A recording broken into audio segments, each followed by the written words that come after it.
Interactive world में आप सभी का स्वागत है।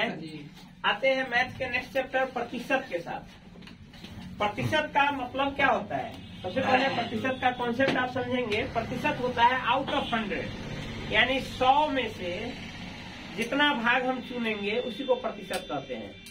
मानिए हमारे पास 100 पेन है, 100 पेन में से हम किसी एक कलर को, डिफरेंट कलर्स हैं, उस 100 पेन में से एक पेन यदि ब्लू है, बाद बाकी सब रेड है या ब्लैक है या अन्य कलर में है, तो हम कहेंगे एक। या 5 पेन यदि ब्लू कलर का है तो हम कहेंगे कि 100 में से 5, 100 में से 5 हमारा ब्लू है तो उसी को 5%, यानी आउट ऑफ 100 किसी एक पार्टिकुलर को यदि हम चुनते हैं तो वो प्रतिशत कहलाता है। यदि आपके पास 100 रुपया है, उसमें से 10 रुपया आप खर्चा कर देते हैं, इसका मतलब आपने कितना खर्चा कर दिया? 10% खर्चा कर दिया। 10 रुपया खर्चा किया है, लेकिन कितने में से खर्चा किया है? 100 में से 10 रुपया खर्चा किया है, इसलिए उसको हम क्या कहते हैं? 10% कहते हैं। कोई भी सामान, हमारे इस बुक में 200 पेज है, इस 200 पेज में से हमने 10 पन्ना पढ़ लिया, तो कितना प्रतिशत पढ़ लिया? सबसे पहले हम उसको फिर टर्न करेंगे 100 पर। जैसे एक नियम में आपने पढ़ा है कि एक पुस्तक का मूल्य 10 रुपया है, तो 2 पुस्तक का मूल्य क्या? 2 गुने 10। 4 पुस्तक का मूल्य क्या? 4 गुने 10। उसी ढंग से हमने कहा कि प्रतिशत कहते हैं आउट ऑफ 100, यानी 100 में से कितना। तो अभी तक तो जो हमने एग्जाम्पल दिया सीधा सीधा 100 का ही दिया है। जैसे हमने दिया कि ब्लू पेन है, टोटल 100 पेन में से 5 पेन ब्लू है, तो इसका मतलब क्या? 5%। तो जितनी संख्या उतना ही प्रतिशत, क्योंकि हम उधर क्या ले रहे हैं? 100 में से ही ले रहे हैं। लेकिन अब हमने कहा कि इस पुस्तक में टोटल 200 पन्ने हैं और उसमें से हमने 10 पन्ना पढ़ लिया है, तो सबसे पहले इस 200 पन्ने को हम 100 पन्ने पर टर्न अप करेंगे। 200 पन्ने में से हमने 10 पढ़ा है, तो यदि 100 होता तो हम कितना पढ़ते? Just half. 200 का आधा, कुल पन्ना भी हम आधा करेंगे तो 100 आएगा, तो पढ़े हैं वो भी हाफ करेंगे। 200 में से कितना? 10 पन्ना, तो 100 में से कितना पन्ना? 5 पन्ना। तो कितना हुआ? 10, यानी 10 जो होगा 200 का कितना होगा? 5% होगा, न कि 10% होगा। यदि आउट ऑफ 100 रहता, 100 में से 10 पढ़े रहते तो 10%, लेकिन चूंकि हम 200 में से 10 पढ़ रहे हैं, इसलिए कितना प्रतिशत? 5%, वो भी आधा हो जाएगा। संख्या आधा कर रहे हैं। 200 में से हमको 200 में से तो प्रतिशत तो हम 200 पर निकालते नहीं है, प्रतिशत हम निकालते हैं किस पे? 100 पे। उसी तरह हम जितना पढ़े हैं उसको भी हाफ करेंगे। टोटल पन्ना को हाफ कर रहे हैं तो 100 पूरा है, उसी तरह उसको भी हाफ करेंगे और वो भी पूरा जाएगा हमारा कितना? 10 के बदले 5, तो हो जाएगा टोटल 5%। अब इसको आते हैं थोड़ा सा डिटेल में। किसी भी संख्या का कहेगा 5%, ऐसा लिखा रहे, 5% लिखा हुआ रहे, इसको कहेगा भिन्न में बदलिए। यह क्या है? यह प्रतिशत में लिखा हुआ है, इसको कहेगा भिन्न में बदलिए। तो परसेंटेज का मतलब ही होता है, जैसा अभी हमने कहा, परसेंटेज का मतलब ही होता है आउट ऑफ 100, यानी 5 है कितने में से? 100 में से। तो 5 है 100 में से, हम इसको हम कैसे भी लिख सकते हैं? ऐसे भी लिख सकते हैं। 5 है कितने में से? टोटल 100 भाग है, उसमें से 5 भाग, यानी 5% को हम कैसे लिखेंगे? 5/100 भी लिखेंगे, या इसको सीधा डेसिमल के रूप में लिखेंगे तो 0.05 भी लिखेंगे। ठीक है, 5% को हम इतना लिख सकते हैं भिन्न के रूप में, या डेसिमल के रूप में इतना लिख सकते हैं। यही वाइस वर्सा आपको उलट करके दे देगा, कहेगा इसको 0.05 को परसेंट के रूप में लिखिए, तो कितना आना चाहिए? 5% आना चाहिए। जब 5% को हम डेसिमल में बदले हैं, बट भिन्न में बदले हैं तो इतना, डेसिमल में बदले हैं इतना, तो इस डेसिमल को जब हम परसेंट में बदलेंगे तो इतना आना चाहिए। तो कोई भी संख्या परसेंटेज में लिखा हो तो सीधे उतना 100 कर देंगे। ये तो आ गया, भिन्न में बदलने और डेसिमल में बदलने तो आ गया। अब कहेगा कि भिन्न को आप किस में बदल दीजिए? परसेंटेज में बदलिए। भिन्न, कोई भी भिन्न दिया हुआ है, जैसे हम मानते हैं 2/10 लिखा हुआ है, या इसी को लेते हैं 5/100 लिखा हुआ है, 5/100, यही भिन्न संख्या है। इसी को इसमें टर्न किए थे तो ये आया था, इसको टर्न करेंगे तो ये आना चाहिए। बताइए तो कैसे ये 5 आएगा? क्या करे? 5/100 में क्या करे कि 5 आ जाएगा? इसमें मल्टीप्लाई करेंगे कितना से? 100 से। तो यह क्या बन जाएगा 5%। यानी किसी भी भिन्न संख्या में 100 से मल्टीप्लाई करने पर वो किस में बदल जाता है, प्रतिशत में बदल जाता है, प्रतिशत में बदल जाता है। लिखिए, इस बात को लिखिए।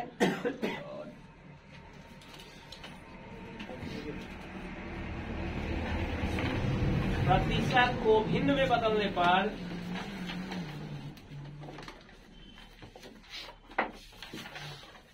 प्रतिशत को भिन्न में बदलने के लिए 100 से भाग दिया जाता है।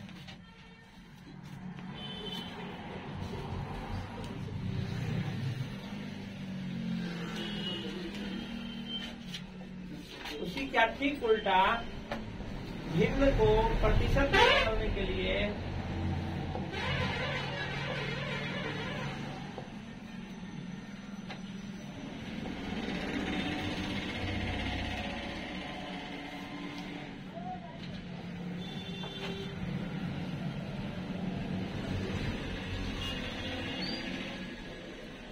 100 से गुणा किया जाता है।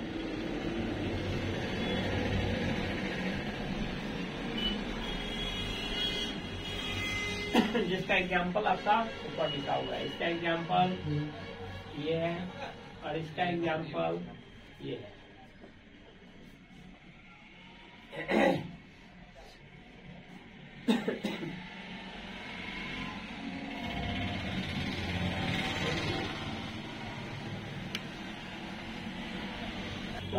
देखिए आगे इसमें आपको कुछ जनसंख्या संबंधी, ये तो प्लेन क्वेश्चन सिंपल आएगा कि इतने प्रतिशत लॉस हो रहा है, इतना प्रतिशत हानि, तो प्रॉफिट एंड लॉस में चल के पढ़ेंगे। अभी इसमें फिर एग्जाम्पल पर भी चलेंगे। इसमें 2 स्पेसिफिक टाइप के क्वेश्चन आते हैं, उस पर पहले चर्चा करते हैं। इसमें आपको जनसंख्या से संबंधित प्रश्न आएगा कि एक शहर की जनसंख्या इतनी है, उसमें प्रति वर्ष इतने की वृद्धि हो रही है, तो इतने वर्ष बाद कितना हो जाएगा। जनसंख्या से संबंधित प्रश्न आएगा। तो जनसंख्या से संबंधित प्रश्न के लिए या तो 2-3 तरीका है। एक तो तरीका है कि हर एक साल 10% यदि बढ़ रही है और 3 साल तक बढ़ती है, 3 साल बाद पूछ रहा है, तो हर एक साल एक एक करके हम बढ़ाते जाएंगे। यह चीज थोड़ा सा सिंपल इंटरेस्ट और कंपाउंड इंटरेस्ट का चीज समझेंगे तो और ज्यादा क्लियरिटी आएगी। हालांकि आप लोगों ने पढ़ा भी है इससे पहले। तो एक तो तरीका है, जैसे सिंपल इंटरेस्ट में सिंपली हम 3 साल का यदि इंटरेस्ट निकालते हैं तो क्या कर देते हैं, 3 साल का एक ही साथ निकाल देते हैं। लेकिन कंपाउंड इंटरेस्ट को हम सिंपल इंटरेस्ट की तरह से भी निकाल सकते हैं और साथ ही उसका स्पेशल फॉर्मूला भी है। तो स्पेशल फॉर्मूला क्या करता है, स्पेशल फॉर्मूला एक साथ ही सबका कैलकुलेट कर देता है। लेकिन कंपाउंड इंटरेस्ट को हम सिंपल इंटरेस्ट की तरह से भी बनाते हैं, तो क्या करते हैं, ईयर वाइज अलग अलग बनाते हैं और इसका जो लास्ट जो इसका बनता है अमाउंट, वो नेक्स्ट ईयर का प्रिंसिपल बन जाता है। तो वैसे ही जनसंख्या में जनसंख्या संबंधी प्रश्न कहेगा, जैसे मानते हैं क्वेश्चन देगा कि एक शहर की जनसंख्या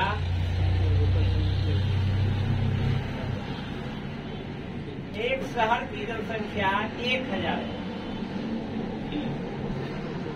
तथा इसमें प्रति वर्ष 10% की वृद्धि होती है।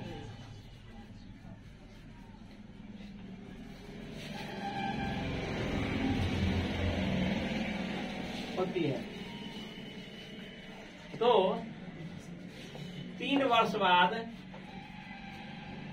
उस शहर की जनसंख्या कितनी होगी।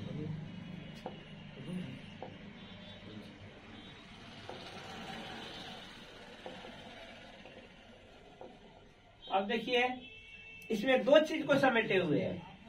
इसमें एक तो प्रतिशत लगा हुआ है, तो प्रतिशत का कॉन्सेप्ट जो अभी हम पढ़ रहे हैं वो रहेगा, और दूसरा इसमें साल लगा हुआ है, अलग से जुड़ा हुआ है। 1 साल का कहता तो सीधे हम इसका 10% बढ़ा करके 1000। यदि यह कहता कि अगले साल, यदि 3 के बदले सीधे कहेगा कि अगले वर्ष उसकी जनसंख्या कितनी होगी, तो ये 10% का मतलब सिंपल यदि प्रतिशत पढ़ेंगे तो बस वही सीधे कहेगा अगले साल इसकी जनसंख्या कितनी होगी।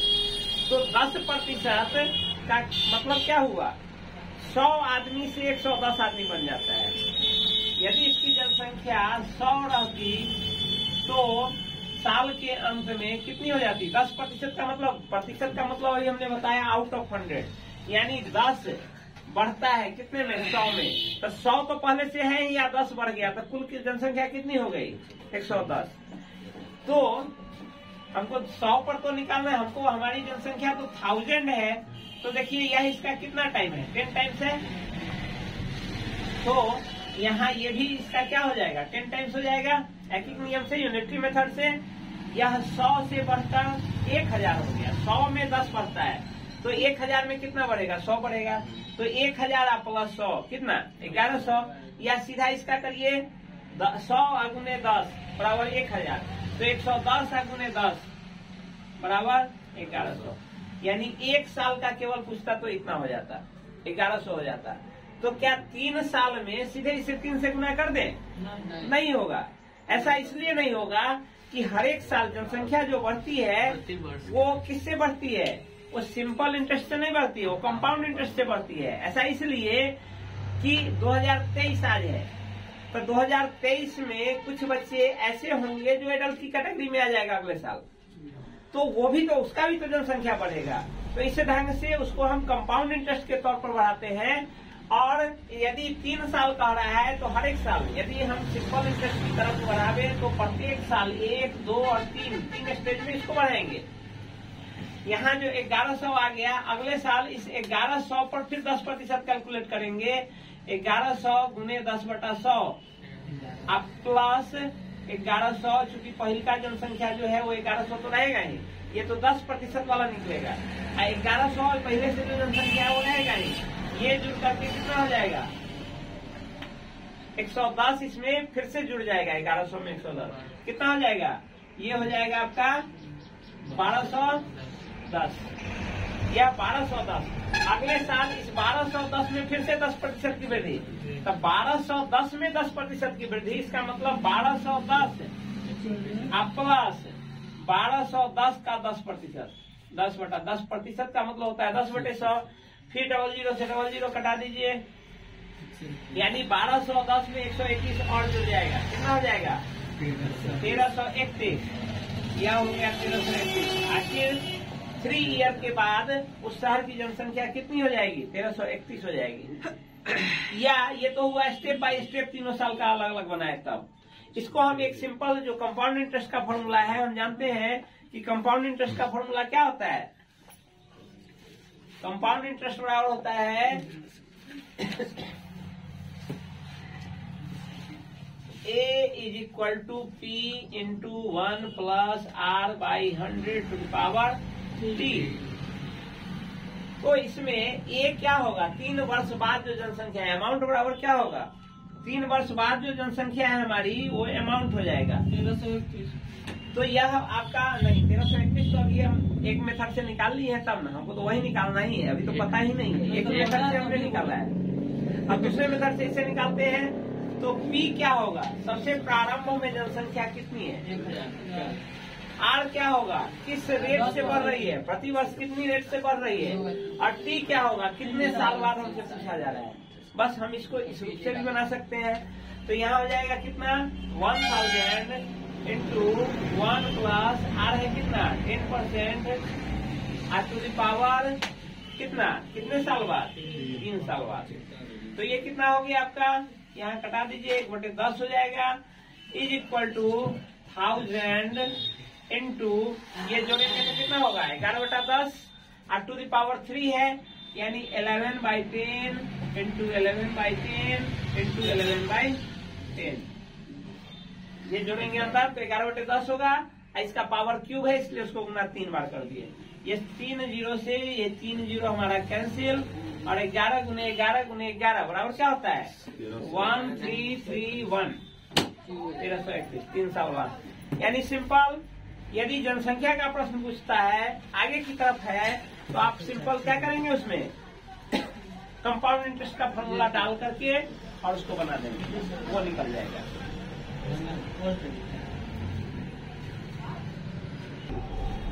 देखिए इसी क्वेश्चन में यदि आपसे यह कहा गया है, सेम चीज है, इसमें कहेगा 3 वर्ष पूर्व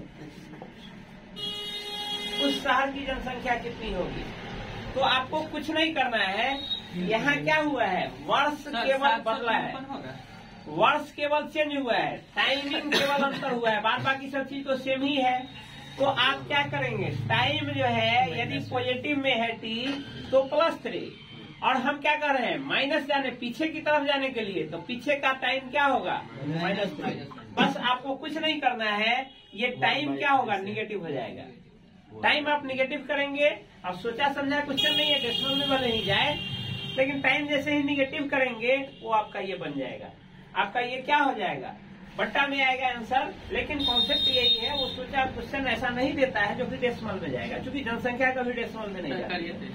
तो आपको सिंपल ये क्या होगा, ये माइनस को फिर से प्लस बनाने के लिए क्या करेंगे, उलट के गुना करेंगे। 1000 इंटू, इसको हम जोड़े थे, अंदर तो जोड़ ही होगा, जोड़े थे तो कितना आया था 11/10। अब 11/10 पर पावर कितना -3, तो -3 को हम +3 बनाने के लिए क्या करते हैं, न्यूमरेटर को डिनोमिनेटर, डिनोमिनेटर को न्यूमरेटर कर देते हैं। Is equal to 1000 into 10 into 10 into 10 by 11 into 11 into 11 कटा देंगे आंसर।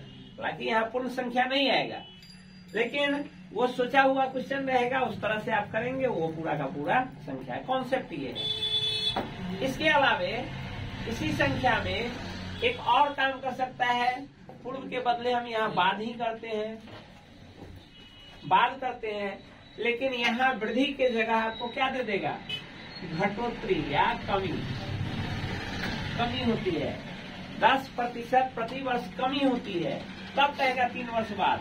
तो आपको सिंपल यहाँ कुछ नहीं करना है, सिंपल आपको याद रखना है, समय यदि पलटता है, समय वर्ष बाद है तो प्लस, अब वर्ष पहले है तो माइनस। समय को हम यहाँ क्या किए थे, अभी तुरंत बनाए थे, उसमें क्या किए थे, साल को प्लस पॉजिटिव रखे थे 3, और पूर्व लिख दिए थे, तो टाइम को क्या कर दिए थे, निगेटिव कर दिए थे। उसी तरह से यहाँ रेट है, यहाँ जो है ये रेट है, ये वर्ष की कमी, वर्ष की इतने प्रतिशत की वृद्धि यदि है, वृद्धि है तो आर क्या होगा पॉजिटिव, यदि कमी है तो आर क्या होगा निगेटिव। यानी यहीं पर यह फॉर्मूला क्या हो जाएगा, प्लस के बदले माइनस हो जाएगा, बात बाकी सेम रहेगा। जैसे इसी क्वेश्चन को हम बनाते हैं,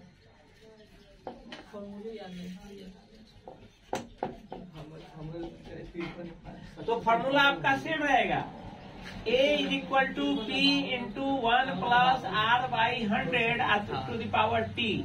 लेकिन हम भरने समय इसको अलग कर देंगे, P तो हमारा वही है 1000 ही है, 1 प्लस का प्लस ही रहेगा, R हमारा कितना हो गया, कमी कह रहा है 10% की कमी, यानी क्या -10 बाई 100 टू दी पावर, वर्ष बाद है तो +3, वर्ष पूर्व रहता तो -3। अब हम कटाएंगे इसको, ये 0 कट गया, यहाँ ये प्लस इंटू माइनस होगा तो क्या हो जाएगा, माइनस हो जाएगा। Is equal to 1000 into 1 minus 1/10 to the power 3 is equal to 1000 into, घटाएंगे कितना होगा 9/10, 9/10 होगा, 9/10 को ट्रिपल टाइम्स गुना करेंगे, 9/10 इंटू 9/10 इंटू 9/10, ये हो गया आपका,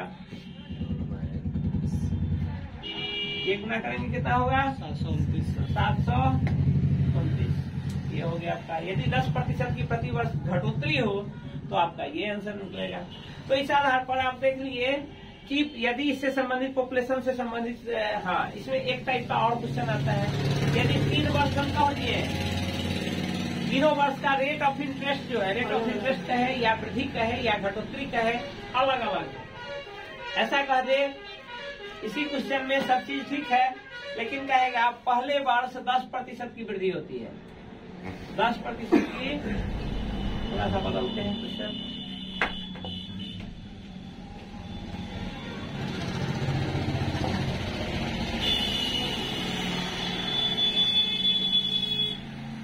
कहेगा पहले वर्ष 10% की वृद्धि, दूसरे वर्ष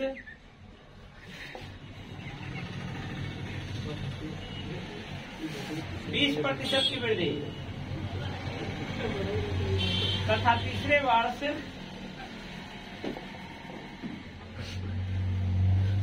10% की कमी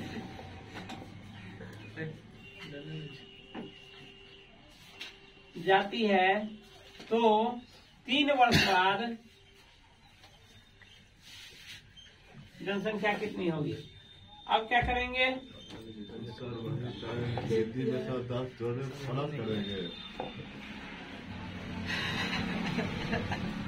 अब क्या करेंगे, सेम फॉर्मूला का यूटिलाइज करेंगे, लेकिन वहाँ पावर जो 3 कर देते थे, क्योंकि तीनों साल का बराबर था इसलिए पावर 3 कर देते थे। हम आखिर मल्टीप्लाई ही करते थे। हम जो लिखते थे 1 प्लस 10/100 टू द पावर 3। इसका क्या मतलब है, इसका मतलब ये था 1000 into 1 plus 10/100 into 1 plus 10/100 into 1 plus 10/100।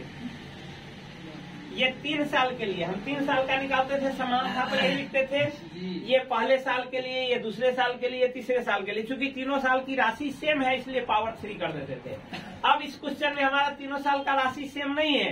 पहले साल 10% की वृद्धि, तो इतना इंटू पहले साल इतना किए, ये तो बिल्कुल सही है। लेकिन दूसरे साल हमारा क्या है, दूसरे साल का होता है 20% की वृद्धि। तो अब दूसरे साल 10 नहीं होकर के ये 20 हो जाएगा। और तीसरे साल क्या कह रहा है, तीसरे साल आपके 10% की कमी, तो यहाँ R माइनस हो जाएगा। आपका हो गया, इसका सोल्यूशन निकाल लीजिए, आपका आंसर हो गया। तो इस प्रकार जनसंख्या से संबंधित प्रश्न जो भी होंगे इन 3-4 कॉन्सेप्ट के आधार पर वो सॉल्व हो जाएगा। अब एक नेक्स्ट टाइप का, हालांकि यही चक्रवृद्धि ब्याज का ही चक्रवृद्धि जो फॉर्मूला है उसी का यूज करते हुए आपसे पूछेगा, आप कोई भी सामान यदि परचेज करते हैं, आप कोई गाड़ी परचेज करते हैं, तो सालों साल उसका रेट क्या होता है, बढ़ते रहता है, घटते रहता है।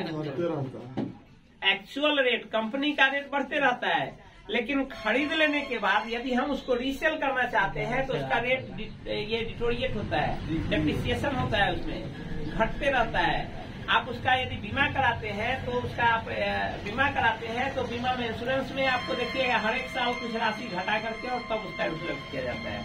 तो वो कॉन्सेप्ट में अब आएगा, दिखाते हैं उस तरह के क्वेश्चन से।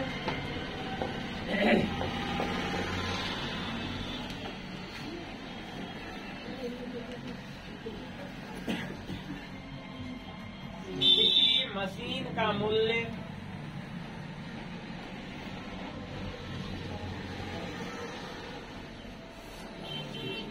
10,000 रुपया है।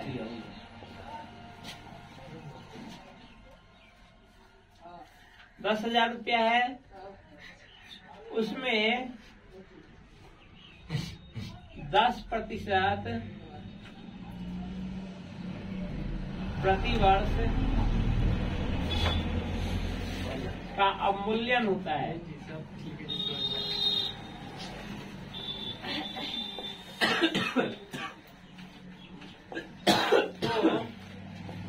3 वर्ष बाद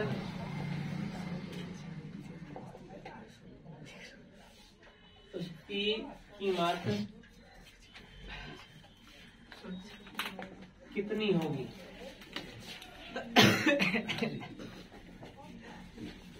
जैसे आज हम 10,000, आज किसी उस वस्तु को खरीदते हैं तो आज उसका मूल्य 10,000 रुपया है। वस्तु खरीद लेने के बाद उसमें कह रहा है कि 10% प्रति वर्ष अवमूल्यन। अवमूल्यन का क्या मतलब होता है, अवमूल्यन का मतलब होता है घटोत्तरी। उसमें प्रति साल 10% की कमी हो रही है। तो 10% की कमी मतलब क्या, आज जितना मूल्य है उसमें 10%, 10,000 का 10% कितना होगा, 1,000। यदि केवल 1 साल बाद पूछ लेता हमसे कि 1 साल बाद उसका मूल्य क्या होगा, तो 10,000 में से 1,000 माइनस कर देंगे, 9,000। लेकिन वो पूछ कितना दे रहा है, 9,000 3 साल में, आफ्टर 3 ईयर्स वो हमसे पूछ रहा है। तो क्या सीधे प्रति साल कितना घट रहा है, 1,000 घट रहा है। तो क्या 1,000 गुने 3, 3,000 3 साल में घट जाएगा, नहीं घटेगा। ऐसा इसलिए कि इसी साल के अंत में उसका मूल्य 9,000 हो गया। अब नेक्स्ट ईयर में 9,000 में 10% घटेगा, न कि 10,000 का 10% घटेगा।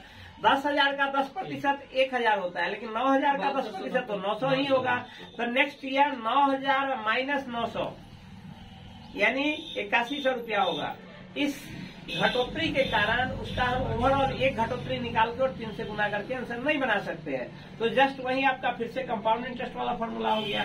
लेकिन यहाँ अंतर केवल ये होगा कि यहाँ रेट में घटोत्तरी हो रही है, तो हम रेट को क्या करेंगे, माइनस करेंगे। रेट में आपका क्या हो रहा है, मूल्यन हो रहा है, तो फिर वही formula A = P × 1 + R/100 to the power T। यहाँ क्या करेंगे, T तो हमारा 3 वर्ष बाद है, तो T तो हमारा वही रहेगा +3 ही रहेगा। लेकिन रेट क्या हो रहा है, गिर रहा है हर एक साल, इसलिए रेट क्या हो जाएगा, माइनस हो जाएगा। तो यहाँ हो जाएगा 1000 × 1 और प्लस R, यहाँ हम प्लस यदि देते हैं तो R निगेटिव होगा कितना, R निगेटिव हो जाएगा -10/100 टू द पावर 3। ये कटा दीजिए, यहाँ = क्या हो गया 1000 इंटू ये हो गया आपका 9/10 को 3 टाइम्स गुना कर देते हैं। देखिए 10,000 है, 1,000 लिखिए, 1 2 3 कितने कट गया 729 × 10 बराबर हो गया 7290 रुपया। ये हो गया। यदि इसी में क्वेश्चन में रहता अलग साल अलग अलग दर से घट रहा है, तो वही जो अभी हम जनसंख्या वाले में किए थे, ये पावर 3 नहीं करके उसको 3 टाइम गुना किए होते तो निकल जाता। यदि वर्ष पहले कहेगा बाद का मूल्य दे देगा, बाद का मूल्य दे देगा 3 वर्ष, ये अभी का मूल्य है, मानते हैं 3 वर्ष, अभी 2023 है, 2023 में मूल्य इसका कितना था 10,000, तो 2026 में इसका मूल्य कितना हो जाएगा 7290 रुपया। अब आपसे क्वेश्चन पूछेगा कि 2026 में मूल्य 7290 रुपया है और 10% प्रति वर्ष डिप्रिसिएशन हुआ है, तो इस आधार पर पूछेगा कि 2023 का 2023 का मूल्य बताइए।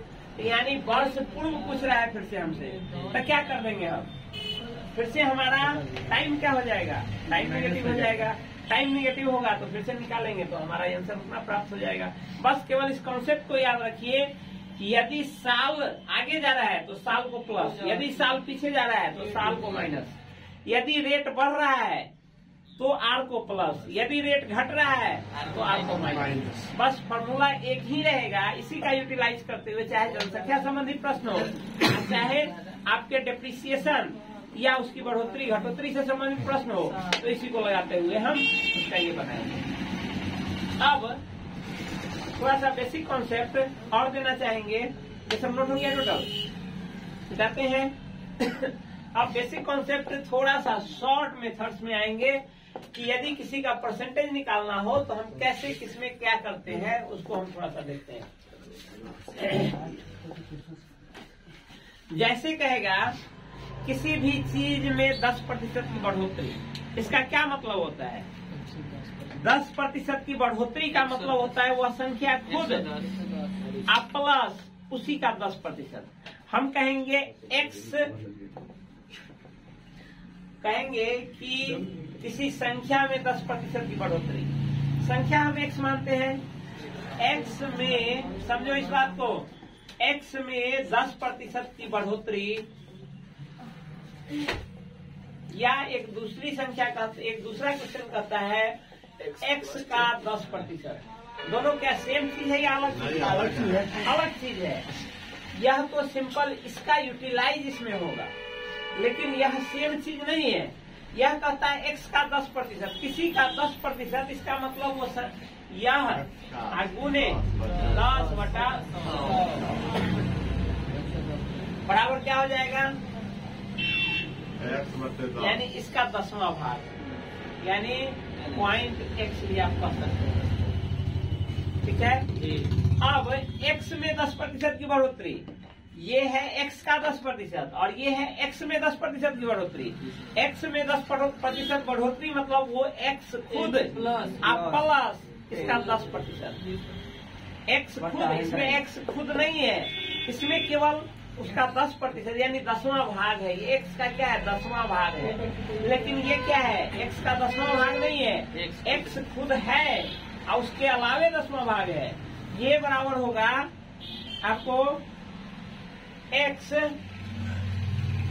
अब प्लस 10% ऑफ एक्स यानी x/10 ये 2 हो गया। इसमें x के अलावे इसमें आपका x में 10% की बढ़ोतरी का मतलब होता है वह संख्या खुद जिसमें बढ़ा रहे हैं, जिसमें हम बढ़ा रहे हैं वह संख्या खुद आप plus 10% of x, 10% of x नीचे निकाले हैं x/10 होता है, ये दोनों को जोड़ेंगे तो वो आ जाएगा। या इसको शॉर्ट रूप में हम ऐसा भी कह सकते हैं कोई भी संख्या खुद का 100% होता है। हम कहेंगे 10 का 10 कितना प्रतिशत है तो 100% है। 100 का 100 कितना प्रतिशत है 100% है। x का x कितना परसेंट है 100% है। कोई भी संख्या अपने आप का खुद 100% होती है। कोई भी संख्या चाहे वो पॉजिटिव हो, निगेटिव हो, 0 हो, कोई भी होगा, कोई भी संख्या अपने आप का 100% वो संख्या खुद होगा। तो हम ऐसा भी कर सकते हैं किसी भी संख्या में 10% की बढ़ोतरी का मतलब क्या होगा 100% अब प्लस 10%। हम 10% बढ़ोतरी कर रहे हैं, इसका मतलब 100% प्लस 10% यानी कितना संख्या का 110% प्लस उसका 10 संख्या का 110% यानी 10% बढ़ोतरी। सीधा सीधा हम कहें किसी में 10% बढ़ोतरी करना है, इसका मतलब उस संख्या का 110%। कोई संख्या जैसे हम मानते हैं x का, यही बात हम करें x में 10% की बढ़ोतरी, इसका क्या मतलब हुआ x का 110%। ये दोनों एक ही बात है। x अपने आप का 100% तो है ही और साथ ही उसका 10% और जोड़ दिए तो कितना हुआ 110%। किसी संख्या का कहेगा 25% की बढ़ोतरी, इसका मतलब खुद का कितना 125%। किसी संख्या में कहेगा 25% की बढ़ोतरी करना, हम या तो 2 तरीका से निकाल सकते हैं, या तो उस संख्या में 25% निकाल के जोड़ देंगे तब, या उस संख्या में सीधे 125% निकाल देंगे तब, दोनों बात बराबर होगा। हम कह रहे हैं किसी संख्या में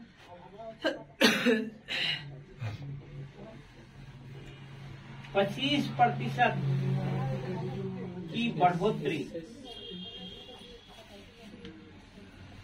बराबर 2 तरीका से निकाल सकते हैं। एक तो वह संख्या हम मान लेते हैं x है, तो संख्या खुद प्लस इसी संख्या का 25%, यही होता है। ये संख्या खुद प्लस इसका 25% निकाले तो, या हम सीधा कर दे संख्या खुद मतलब क्या संख्या का 100% प्लस 25%, या हम सीधा करते 125/100 या इसको 100 संख्या का 125%। दोनों बात एक ही है। इसको देखिए जोड़ के कितना आएगा, घटाएंगे तो हो जाएगा x इक्वल टू हो गया x plus x/4 is equal to हो गया कितना 5x/4। इसको भी करेंगे तो वही चीज होगा, यहाँ होगा कितना 5x/4। दोनों देखिए सेम आता है। किसी संख्या में उतने प्रतिशत बढ़ोतरी या 100 में जोड़ दीजिए वो बढ़ोतरी और उस संख्या का खुद का कर दीजिए। या इसका एक और तरीका है, एक और तरीका क्या है, जैसे 10% की बढ़ोतरी कर रहा है, x में 10% की बढ़ोतरी, या सीधा कर दीजिए उसमें 1.1 से गुना कर 10% बढ़ोतरी 1.1 गुना x गुने 1.1। x में कहेगा 25% की बढ़ोतरी तो x गुने 1.25। x में कहेगा 50% की बढ़ोतरी तो x गुने 1.5। 100 तो खुद आज जितना प्रतिशत की बढ़ोतरी कर रहा है उतना उसमें जोड़ दीजिए। ये x का कहेगा 225% की बढ़ोतरी। हमको बताइए कहेगा किसी संख्या क्या x संख्या में 225% की बढ़ोतरी कितना होगा बताइए तो सब लोग बोलिए। x में 225% की बढ़ोतरी, आंसर बताइए केवल। x में 225% की बढ़ोतरी कितना होगा? x into 2.5। ए में है 2.25x, बी में है 3.25x, सी में है 1.25x और डी में है नन ऑफ दिस। बताइए तो कौन होगा? कौन होगा? x में 225% की बढ़ोतरी, कौन सा आंसर? D number. और लोग बोलो।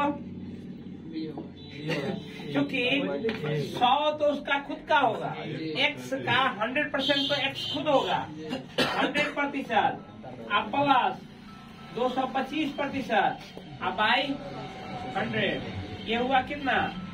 325 अब बटा 100, 3.25 और संख्या जो खुद था वो x। तो जितने प्रतिशत की बढ़ोतरी कहे 100 में उतना जोड़ दीजिए और बट्टा 100 कर दीजिए, उससे गुना कर दीजिएगा, उतने प्रतिशत की बढ़ोतरी निकल जाएगा। चलिए ठीक है, इसी कॉन्सेप्ट के साथ, हालांकि क्वेश्चंस बहुत है, बहुत सारा क्वेश्चन, लेकिन जितना हमने बताया उस आधार पर बहुत सारे क्वेश्चन है, उसको बनाइए और फिर देखिए डिस्कटी जाएगी, इसको फिर से हम नेक्स्ट वीडियो में आएंगे। धन्यवाद।